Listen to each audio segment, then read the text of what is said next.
살아계시는 하나님, 일하시는 하나님, 오늘도 우리 가운데 임마누엘로 임재하시면서 말씀하실 때에 우리 그 하나님의 말씀에 마음을 활짝 열고 힘차게 저와 화답하시겠습니다.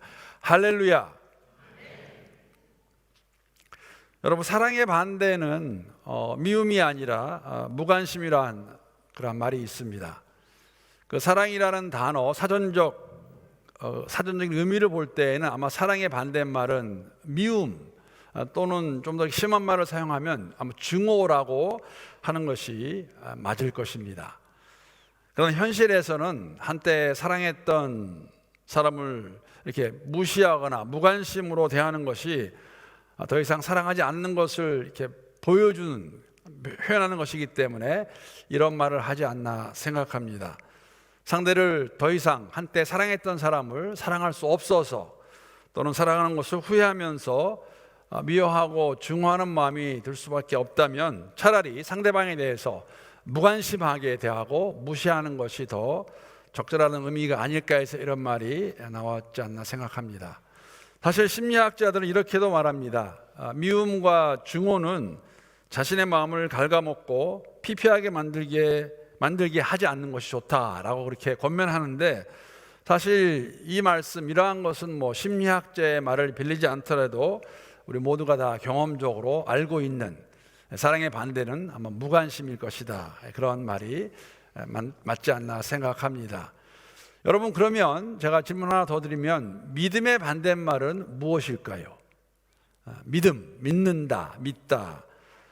믿음이란 단어의 사전적 의미로 볼 때에는 믿지 않는, 불신이 반대말이 되겠죠. 믿는다, 믿지 않는다.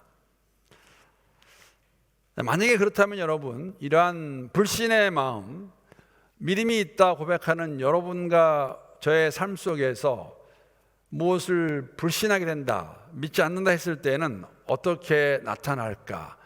우리 믿는 저희들에게는 믿음이란 단어의 반대말이 무엇이겠습니까? 저는 그 반대말은 염려, 근심이라고 생각합니다. 왜냐하면 예수님께서 염려하지 말라고 말씀하셨는데 우리가 계속해서 염려하거나 근심하고 있다는 것은 예수님이 하신 말씀을 믿지 않는다는 것을 증명하기 때문에 그렇게 말씀을 드립니다. 여러분, 염려한다는 것, 근심한다는 것은 사실 우리가 노력해서 없어지는 것은 아닙니다. 더 힘들게 하겠죠. 여러분과 제가 만약에 믿음이 있다고 말하면서 염려하고 근심하는 이유가 있다면 무엇이 있겠습니까? 다시 말씀드리면 무엇이 우리로 하여금 염려하게 만드는 것인가, 근심하게 만드는 것인가, 무엇이 있을까요? 사실 우리가 항상 이렇게 갖고 있는, 경험하는 그러한 것이 염려와 근심이 아닌가 생각합니다. 예수님께서 이것을 너무나 잘 알고 계셨습니다. 마태복음 6장에 보게 되면, 제가 몇 구절 한번 읽어보겠는데 이렇게 말씀하십니다. 6장 25절 말씀 보게 되면, 그러므로 내가 너희에게 이르노니 목숨을 위하여 무엇을 먹을까, 무엇을 마실까, 몸을 위하여 무엇을 입을까 염려하지 말라. 목숨이 음식보다 중하지 아니하며 몸이 의복보다 중하지 아니하냐. 우리가 만약에 먹을 것 때문에, 또 마실 것 때문에, 입을 것 때문에 걱정한다면, 염려한다면 여러분, 이유가 무엇일까요? 사실 이유는 그렇게 어렵지 않습니다. 우리에게 만약에 먹을 것이 없고 마실 것이 없고 입을 것이 없다면 근심하겠죠. 염려할 것입니다. 그러나 만약에 여러분, 우리 각 가정에 있는, 여러분 집에 있는 그 부엌에 가서 냉장고를 열었을 때, 예를 들면 그 안에 음식이 꽉 차 있고 그 안에만 꽉 차 있는 것이 아니라, 우리 많은 분들 부엌에만 냉장고가 있는 것이 아니라 차고에 하나씩 더 있습니다. 차고문을 열었던, 차고에 있는 걸 열었더니 그 안에도 음식이 꽉 차 있습니다. 이렇게 음식이 만약에 꽉 충분하게 있다면 염려할까요? 아마 대부분은 안 할 것 같아요. 제가 전부라고 말씀을 드리지 못하는 이유는, 왜냐하면 그렇게 집안에 있는 냉장고뿐만 아니라 차고에 있는 냉장고에 음식이 꽉 차 있음에도 불구하고 근심하는 사람은 꼭 있어요. 아마 한 가지 좋은 예를 들자면은, 이번에 저희가 작년에 그런 일이 있었죠. 코로나19 가운데에서 분명히 정부가 반복해서 말을 했습니다.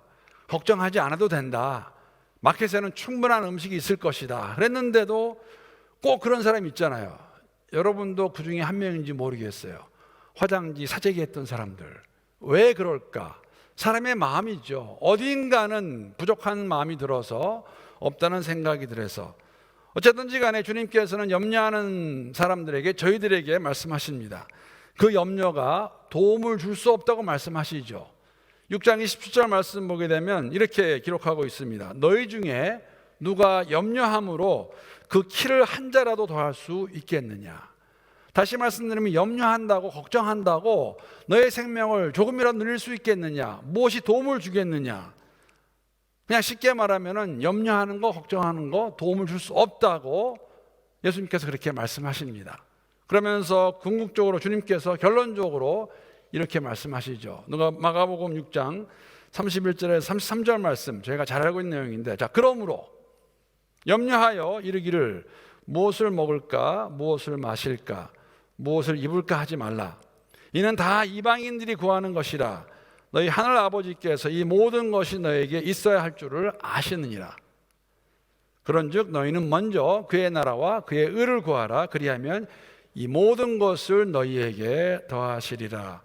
하나님 아버지께서 당신의 자녀들에게 필요한 모든 것을 아시고 공급하실 것을 약속하십니다. 세상의 것들을 가지고 염려하고 걱정할 필요가 없다고 말씀하십니다. 여러분, 염려와 걱정을 안 하려면 염려와 걱정보다 더 큰 거, 아니면 더 큰 분을 믿게 될 때에 이 염려와 근심은 사라지게 될 것입니다.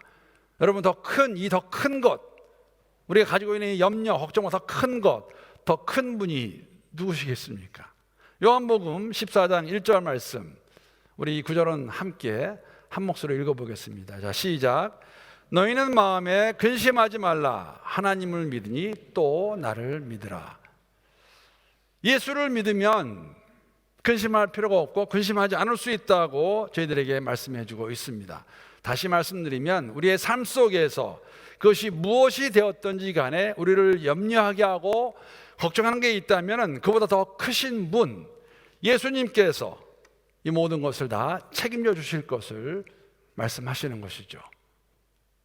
빌립보서 말씀 보게 되면 하나님과 동등하신 분인데 그 동등됨을 취할 것으로 여기지 아니하시고 우리에게 오셨습니다. 우리와 같이 되셨습니다. 우리 가운데 거하셨습니다. 우리가 당하고 있는 이 삶 속에서 우리가 경험하는 그 모든 것을 다 알고 계시는 분이 그리스도 예수이십니다. 사실 우리보다 더 힘들고 어려운 삶을 사셨죠. 왜? 십자가에서 돌아가신 그분께서 우리가 그분만을 믿고 의지하면 모든 것을 책임지고 필요한 모든 것을 공급해 주시겠다고 말씀하십니다. 여러분 믿으십니까? 정말로 믿으세요?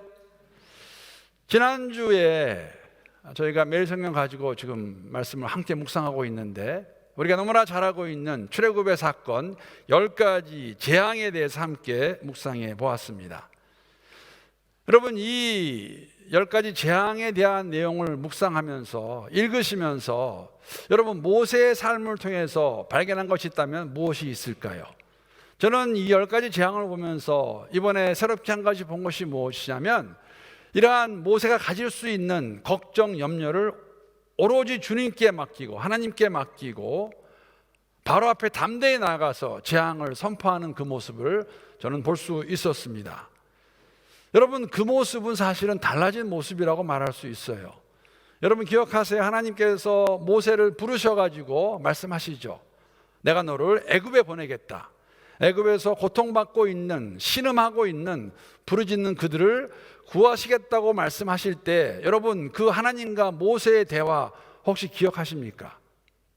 출애굽기 3장 9절에서 13절까지의 내용인데 제가 다시 한번 읽어보겠습니다. 하나님이 소멸되지 않는 그 떨기나무에 나타나셔서 모세를 부르시고 그에게 가라고 말씀하실 때 어떻게 대답하였나? 이제 가라. 이스라엘 자손의 부르짖음이 내게 달하고 애굽 사람이 그들을 괴롭히는 학대도 내가 보았으니 이제 내가 너를 바로에게 보내어 너에게 내 백성 이스라엘 자손을 애굽에서 인도하여 내게 하리라. 모세가 하나님께 아뢰되 내가 누구이기에 바로에게 가며 이스라엘 자손을 애굽에서 인도하여 내리이까? 하나님이 이르시되 내가 반드시 너와 함께 있으리라. 내가 그 백성을 애굽에서 인도하여 낸 후에 너희가 이 산에서 하나님을 섬기리니 이것이 내가 너를 보낸 증거니라. 모세가 하나님께 아뢰되 내가 이스라엘 자손에게 가서 이르기를 너희의 조상의 하나님이 나를 너희에게 보내셨다 하면 그들이 내게 묻기를 그 이름이 무엇이냐 하리니 내가 무엇이라고 그들에게 말하리이까?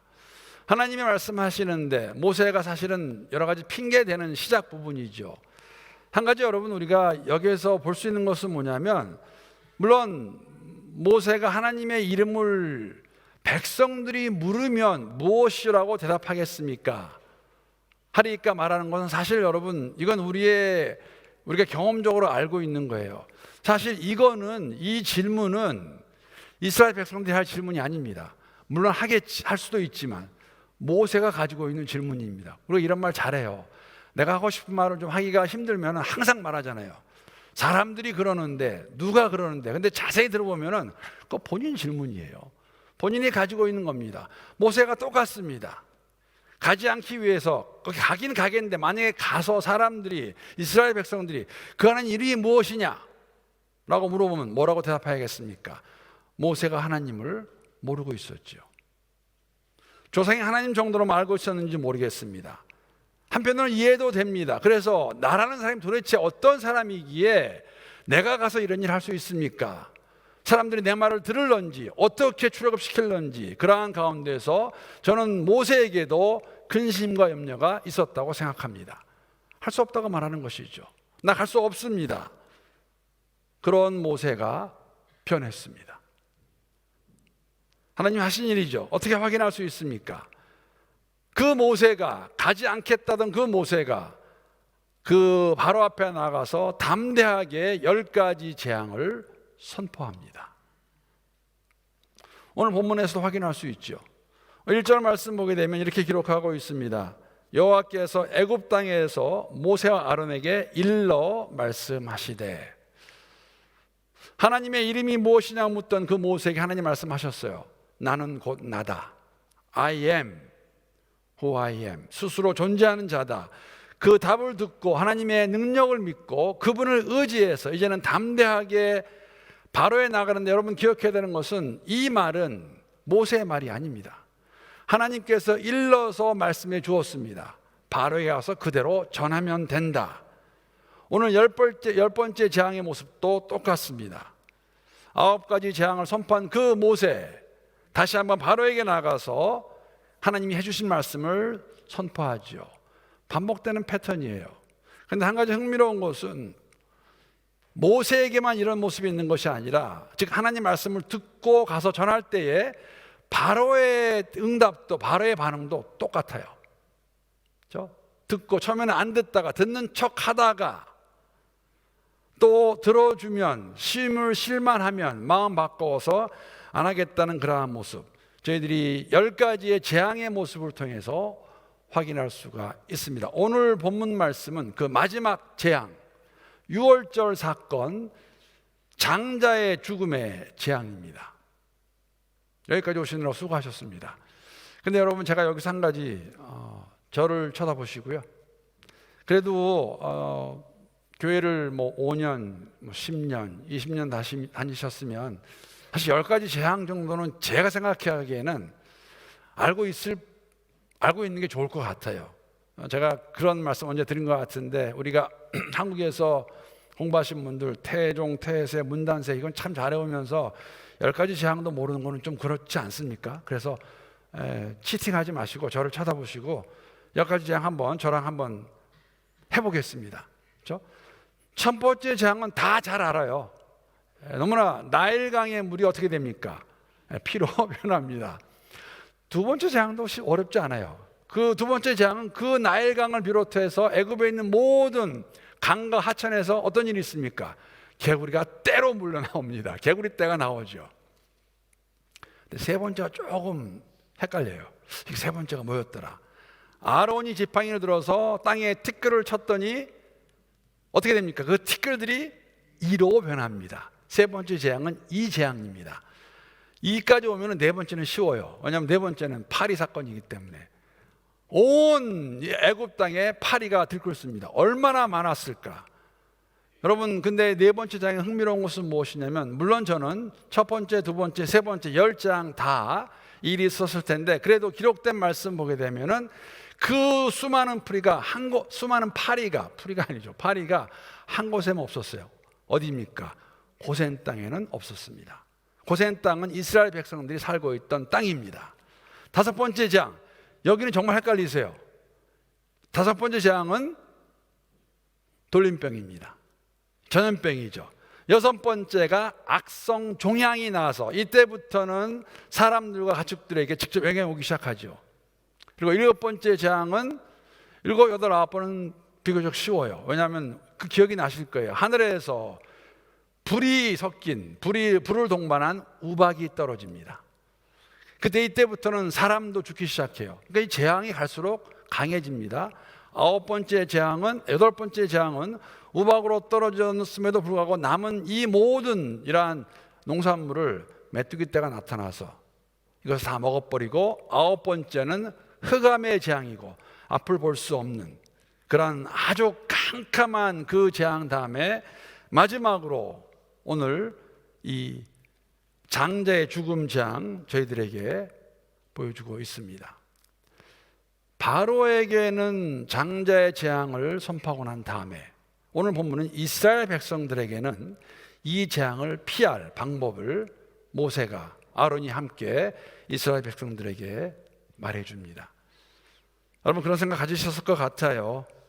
야, 만약에 바로가 조금만 더 일찍 마음을 바꾸었다면 이렇게까지 이 재앙을 맞이했을까? 물론 하나님께서 하신 일입니다. 동시에 이런 생각도 가질 수 있어요. 어떻게 보면은 바로에게 있어서는 이 10가지 재앙, 사실 9가지 재앙이 다른 애굽 사람들과 비교해서는 좀 덜 느낀 것이 아닐까. 왕으로 있는 그 상태에서, 그리고 모세와 딜링하는 가운데에서 모세에게 이야기를 했고, 그것이 이루어질 때마다 살만하다라는 그런 마음이 있어서 이렇게까지 오게 되었고, 그러나 마지막 재앙은 바로가 직접 당하게 되죠. 왜? 자신의 장자도, 큰아들도 죽임을 당하기 때문에. 근데 여러분, 오늘 이 본문을 잘 보시게 되면 어떻게 보면 9가지 재앙은 하나님이 그냥 보호해 주셨어요. 그렇게 말씀을 몇 번 드린 것 같아요. 이 재앙이 애굽 사람들에게는 재앙이었지만 이스라엘 백성들에게는 하나님의 기적이었습니다. 하나님의 보호하심이었습니다. 조금 전에 말씀을 드린 것 같이 고센 땅에만 파리가 있지 않았습니다. 그리고 피할 길을 말씀해 주셨고, 그 말씀을 듣고 피했고, 오늘 마지막 재앙에서는 어떻게 하면 이 재앙을 피할 수 있을까 말씀해 주십니다. 어떻게 하면 됩니까? 1년 된 어린 양 수컷을 가져다가 그 수컷을 잡아서, 만약에 사실 오늘 본문 말씀 보게 되면 어린 양과 염소도 나와요. 어린 양을 만약에 구할 수 없다면 염소라도 잡아서, 하나님께서 그 상황을 아시는 것이죠. 그 피를 문설주와 임방에 바르게 되면 이 장자의 재앙을 피할 수 있을 것을 말씀해 주십니다. 즉, 장자의 재앙을 피하기 위해서는 어린 양을 잡아서 그 피를 가지고 발라야 패스오버 되는, 6월절이란 말이 영어로 패스오버인데 지나간다는 것이죠. 문설주와 임방에 피가 묻어 있으면은 그 재앙을 내리려는 천사가 그 집을 피해서 목숨을 구할 수 있을 것입니다. 그 피가 발라져 있지 않은 집은 이 재앙을 맞을 것입니다.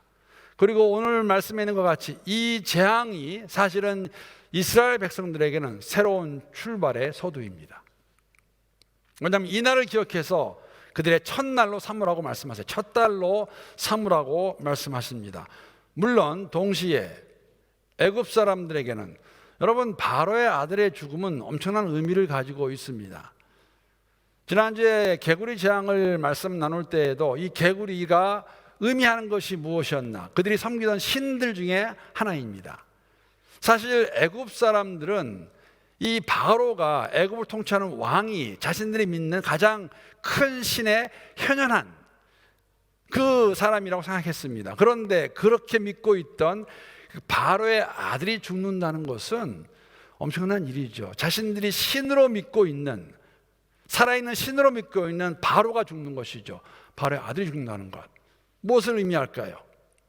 너희들이 믿는 그 신들, 히브리의 하나님 여호와는 비교할 수 없는, 상대가 될 수 없는 것을 마지막 10번째 재앙을 통해서 그들에게 보여주시는 것이죠.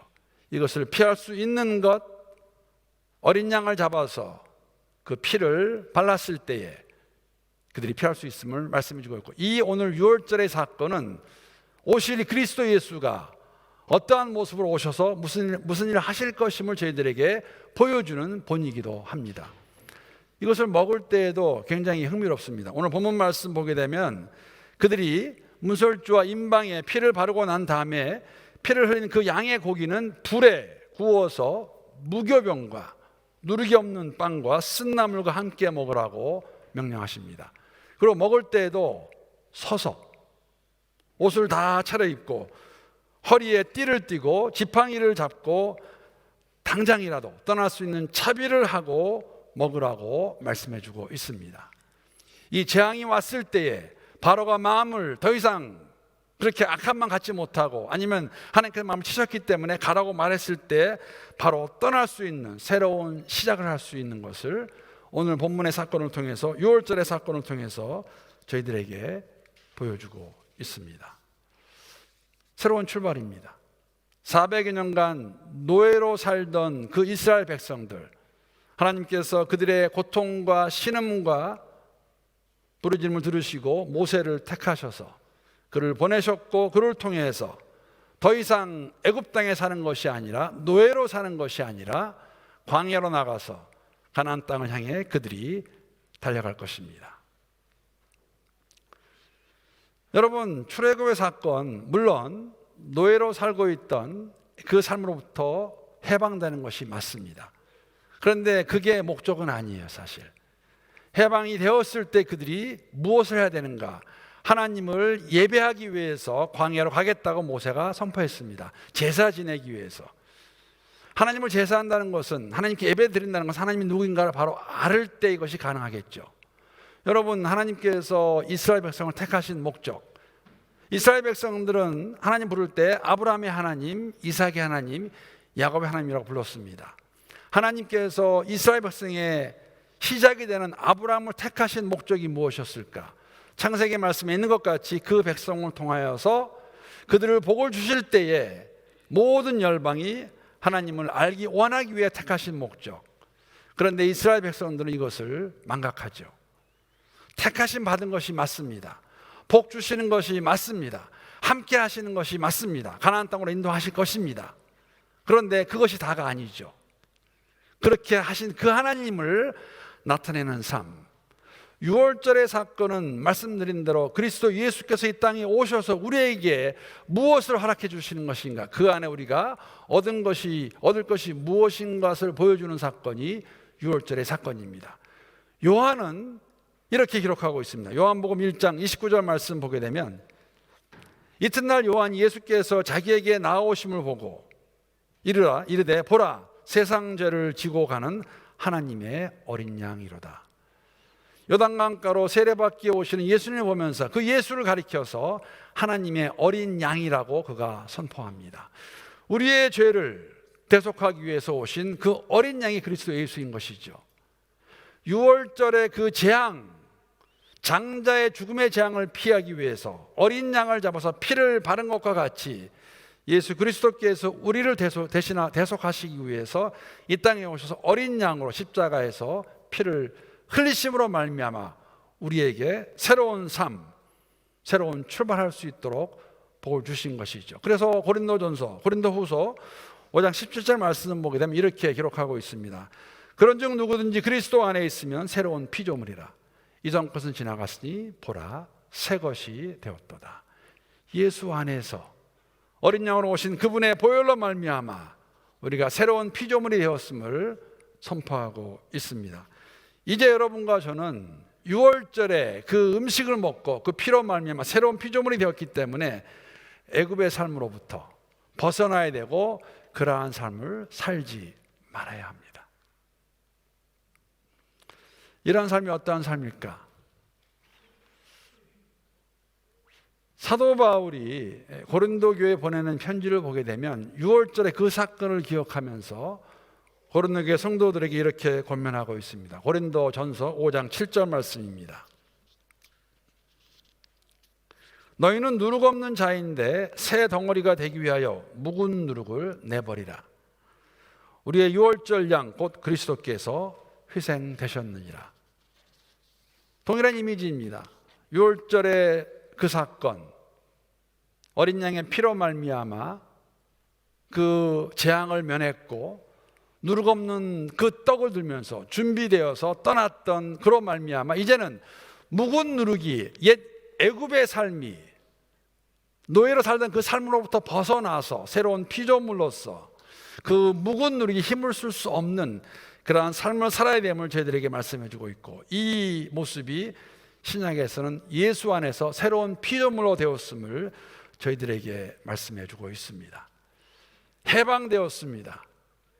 자유인입니다. 참 자유를 가지고 살아가는 여러분과 저, 사실 예수가 이 땅에 오신 그 모습은, 그 삶은 하나님께서 우리를 향한, 모든 세상의 사람들을 향한 그 사랑의 정점이었죠. 장자를 저희들에게 주셨습니다. 하나님의 장자, 외아들 그리스도 예수, 그 예수 안에 새로운 삶을 가지고 살아가는 우리의 모습, 십자가의 죽음을 미리 보여주셨고 이루어진 것을 통해서 여러분, 우리가 새로운 피조물로 살아가고 있는 여러분과 저는 복 있는 사람들이고 복받은 사람들입니다. 우리의 노력이 아닙니다, 여러분. 우리의 힘도 아닙니다. 우리의 어떠한 종교적인 의식도 아닙니다. 그리스도께서 오심으로 말미암아 십자가의 죽으심으로 그 보혈로 말미암아 우리에게 새로운 삶, 새로운 출발할 수 있도록 허락해 주셨습니다. 여러분, 이러한 온전한 자유함을 얻지 못하고 있는 많은 모습들을 저희들이 볼 수가 있어요. 사실 제가 지난주에 사진 하나를 보면서, 기사를 읽으면서, 이러한 모습, 예수를 모를 때에 이들이 자신들의 구원을 이루기 위해서 하고 있는 모습이 아닌가 하는 생각을 해보았는데, 제가 사진 한 장 보여드리겠습니다. 사진 한번 보시죠. 수많은 사람들이 지금, 이게 강입니다. 사실은 강을 향해 달려가고 있는, 다음 거 보여주시죠. 들어가서 뭐 하냐면 목욕하는 거예요. 몸 씻는 것입니다. 이게 무슨 사진이냐면은, 이것은 여러분 인도의 수도 뉴델리에서 북쪽으로 170km 떨어진 하리드와라는 그러한 도시인데, 이 도시는 힌두교의 4대 성지입니다. 이곳에 어떤 강이 있냐면은 겐지스 강이 있습니다. 여러분, 지난주에 제가 이제 말씀을 드렸는데 다 알고 계시는 거예요. 사실 어저께로 인도에서는 매일같이 지금 30만 명 이상의 코로나19 확진자가 나오고 있습니다. 굉장히 상황이 많이 안 좋죠. 그런 그 와중에, 지난주 그 와중에 힌두교인들이 셀러브레이트 하는 축제 중에 하나가 어떤 축제가 있냐면은 쿰브멜라라는 축제가 있습니다. 쿰브멜라라는 그 축제는 뭐냐면은 이 도시에 가서, 이 하리드와르라는 도시에 가서 겐지스강에다가 몸을 씻는 그러한 그 의식이 있습니다. 여러분, 지금 근데 이게 제가 기사를 보니까 코로나19가 아닐 때는 한 달 동안 축제를 하는데, 여러분 놀라지 마세요. 제가 보고 놀랐어요. 놀라지 마세요. 저는 놀랐지만 코로나19가 아니면 한 달 동안에 여기 와서 이 겐지스강에다 몸을 씻는 사람이 약 2억 명이 된다고 합니다. 2억 명. 2억 명이면은 호주의 인구 8배예요. 물론 호주 인구는 2019년 통계에 의하게 되면 약 13억 5천만입니다. 그러니까 인구도 많긴 하지만, 그래서 매년 이 축제가 되게 되면 약 2억 명의 사람이 이 도시로 몰려와서 한 달 동안에 겐지스강에 가서 몸을 씻는 거예요. 그래서 어떤 일이 있었냐면은 인도 정부에다가 이거 락다운 해라, 이렇게 사람들이 몰리게 되면 더 많은 확진자가 나온다. 그래서 사실 인도에서 확진자가 나오는 거 이것과 무관하지는 않는 것 같아요. 수많은 사람들이 몰리는데, 사진에서 보셨겠지만 마스크 안 써요. 무슨 배짱인지 모르겠어요. 그래서 정부에서도 이렇게 많이 몰리게 되면, 여러분 13억 5천만 명 인구 가운데 인도의 힌두교인은 80%입니다. 그러니까 정치적으로도 이걸 락다운 부를 수가 없어요. 왜? 그 다음 선거 때 크게 당할 것 같으니까. 그런데 더 중요한 이유는 왜 겐지스강에 가서 이 코로나19임에도 불구하고 이 몸을 씻기 원하는 그 의식을 거할까? 왜냐하면 그렇게 하면은 그들이 죄를 씻을 수 있다. 죄를 씻게 되면은 힌두교회는 여러분 윤회 사상을 믿는 사람들입니다. 다음번 삶에 지금보다는 좀 더 나은 인생을 맞이할 것이다라고 믿기 때문에 이렇게 가서 몸에 그 겐지스강에서 몸을 씻습니다. 자신들의 노력, 뭔가를 해서 이루기 원하는 그러한 마음을 볼 수 있는 것이죠. 사랑하는 성도 여러분, 그리스도인들은 우리에게는 기쁜 소식이 무엇이냐면 예수께서 이 땅에 오셔서 어린 양으로 여러분과 제 죄를 대속하시기 위해서 십자가에서 보혈을 흘리셨습니다. 이것을 믿는 사람들에게 허락하시는 것이 무엇입니까? 로마서 10장 9절 10절 말씀입니다. 우리 한번 함께 읽어보겠습니다. 자, 시작.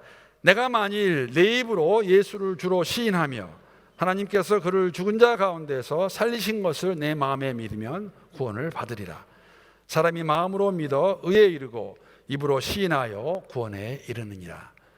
유월절 사건은 하나님께서 그들에게 살 수 있는 길을 보여주신 것이었습니다. 어린 양을 잡아서 그 피를 문설주와 임방에 바르게 되면 그 재앙이 패스 오버되어서 그들이 살았습니다.